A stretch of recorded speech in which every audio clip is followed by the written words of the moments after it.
Juice ആരെടുത്ത് കുടിച്ചേ? നീ കുടിച്ചിട്ടെടുത്ത് വെച്ചതായിരിക്കും. ഇല്ല, ഞാൻ കുടിച്ചിട്ടില്ല. കുടിക്കാൻ വേണ്ടി ഇവിടെ എടുത്ത് വെച്ചതാ.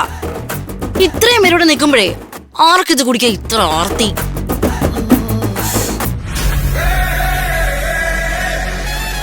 എടാ സത്യം പറ, നീ അല്ലേ ഇതെടുത്ത് കുടിച്ചത്?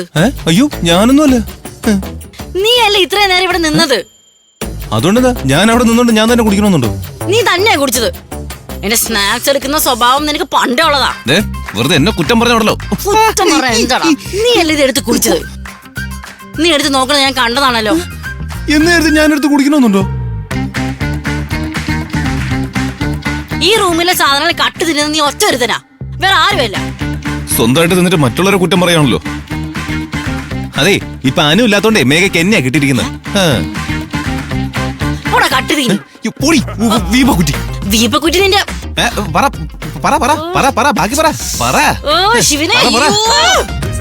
നിങ്ങൾ ഇങ്ങനെ വഴക്കിടാതെ. ഒരു ജ്യൂസ് അല്ലേ, നിനക്കൊരു ജ്യൂസ് ഞാൻ മേടിച്ചു തരാം. ഞാൻ കുടിക്കാത്ത ജ്യൂസ് താനെന്തിനാ വാങ്ങിച്ചു കൊടുക്കുന്നത്? നീ കൂടുതൽ ആളാവല്ലേ, നിന്നെ പിടിച്ച് ഞാൻ പോലീസിനെ ഏൽപ്പിക്കും. എന്നാ താൻ പോലീസിനെ വിളിക്കും. തന്നെയും കൂടെ ഞാൻ കൂടെ കൂട്ടും. ഇവിടെ ആരും പോലീസിനെ വിളിക്കുന്നുമില്ല, നിന്നെ ആരും പോലീസിനെ ഏൽപ്പിക്കുന്നുമില്ല.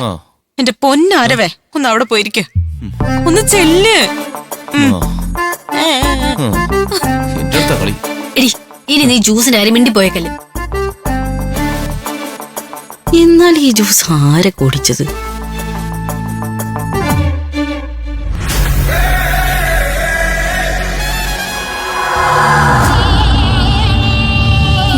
കിരണിന് പകരം പഞ്ഞിക്കിടാൻ നിങ്ങൾ ഷൈനിയാണോ പിടിച്ചോണ്ട് പോയെ?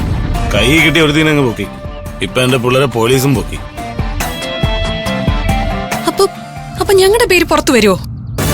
അങ്ങനെ ആരുടെയും പേരൊന്നും പുറത്തു വരത്തില്ല. നമ്മുടെ പിള്ളേരാണെന്ന് പോലീസിന് അറിയാം. ഞാൻ അവരെ പുറത്തിറക്കാനുള്ള ശ്രമത്തില. ഞാൻ അതിന്റെ ഒരു ടെൻഷനില്ല. കാര്യങ്ങളൊക്കെ ചെറുതായിട്ട് കൈവിട്ട് പോയിരിക്കുക. അപ്പോ പ്രതീക്ഷ പോലെ ഒന്നും നടന്നില്ലല്ലേ? നിങ്ങൾ പ്രതീക്ഷിക്കാത്ത പലതും ഇവിടെ നടക്കാൻ പോകുന്നുള്ളൂ. ഒരു കിരണിന് പിടികൂടി പഞ്ഞിക്കിടാൻ നിങ്ങളെ കൊണ്ടായില്ലല്ലോ. പിന്നെയാണോ പ്രതീക്ഷിക്കാത്ത പലതും നടക്കാൻ പോകുന്നത്? വേണ്ടേ, രുദ്രൻ എന്താണ് ചെയ്യാൻ പോകുന്നതെന്ന് ആരെയും ബോധ്യപ്പെടുത്തേണ്ട കാര്യമൊന്നുമില്ല. പലതും സംഭവിക്കുമ്പോഴായിരിക്കും പലരും അറിയുന്നത്. ചേട്ടാ, നിങ്ങളെ കുറിച്ച് ഞങ്ങൾക്ക് ഭയങ്കര പ്രതീക്ഷയായിരുന്നു. കിരണിന്റെ കാര്യം വിട്. ഷൈനിയെ പിടിച്ചോണ്ട് പോയിട്ട് പോലും നിങ്ങക്ക് സക്സസ് ആവാൻ കഴിഞ്ഞില്ലല്ലോ. വേണ്ടേ, രുദ്രന്റെ രീതികൾ നിങ്ങൾക്ക് അറിയില്ല. അതുകൊണ്ടാണ് നിങ്ങൾക്ക് ഇങ്ങനെ സംശയം ഉണ്ടാവുന്നത്. ഞാൻ ഒരു കാര്യം തീരുമാനിച്ചിട്ടുണ്ടെങ്കിൽ അത് നടപ്പാക്കുകയും ചെയ്യും. ചേട്ടൻ നമ്മുടെ ഹോസ്റ്റലിനകത്ത് കയറാൻ തീരുമാനിച്ചു വന്നതല്ലേ, എന്നിട്ട് വല്ലതും നടന്നോ? നിങ്ങളെ ഏൽപ്പിച്ച ജോലി നിങ്ങൾ മറക്കാതിരിക്കുക. ആരവ് ഹോസ്റ്റലിനകത്ത് വരികയോ നിങ്ങൾ അവനെ കാണുകയോ ചെയ്യണമെന്നുണ്ടെങ്കിൽ എന്നെ വിളിച്ച് പറയുക. അറിയിക്കാം. ഞങ്ങള് പൊക്കോട്ടെ. പോയിക്കോ, വീണ്ടും കാണണം. വാടി.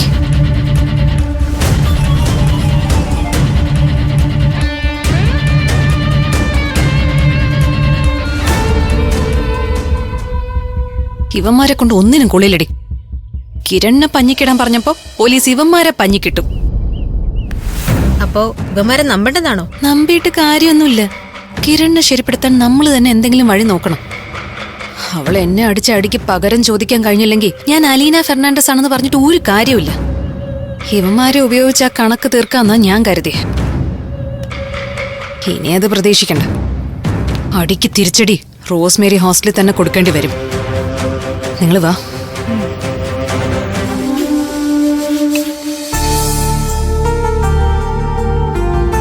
കൈ പൂർണ്ണായിട്ട് സുഖായോ മാഡം? ഒരുവിധം സുഖമായി. നാട്ടിലൊരു വൈദ്യനെ കാണിച്ചു. അദ്ദേഹം ഒരു തൈലം തന്നു. അത് മുടങ്ങാതെ 2 ആഴ്ച ഉപയോഗിച്ചാൽ മതിയാവും. ഓ, ഇതറിഞ്ഞെങ്കിൽ എന്റെ മമ്മയുടെ നാട്ടിലെ വൈദ്യരുടെ അടുത്തേക്ക് മാഡത്തിന് ഞാൻ അയച്ചേനെ. ഉർമിസ് വൈദ്യർ ആരാ? നമ്മുടെ കണ്ണുകളിലേക്ക് സൂക്ഷിച്ചു നോക്കിയിട്ട് നമ്മളെ ബാധിച്ചിരിക്കുന്ന സകലമാന അസുഖങ്ങളെ പറ്റിയും പറയും. അത്ര വലിയ പ്രശ്നമൊന്നും എനിക്ക് ഉണ്ടായില്ലല്ലോ. ഉണ്ടായില്ലെന്നോ? കണ്ണില് കൊള്ളേണ്ടത് പുരുകത്തിൽ കൊണ്ടു, അത്ര തന്നെ. അതിരിക്കട്ടെ, ഞാൻ ഇവിടെ ഇല്ലാത്ത സമയത്ത് ഇവിടെ എന്തൊക്കെയാ നടന്നത്?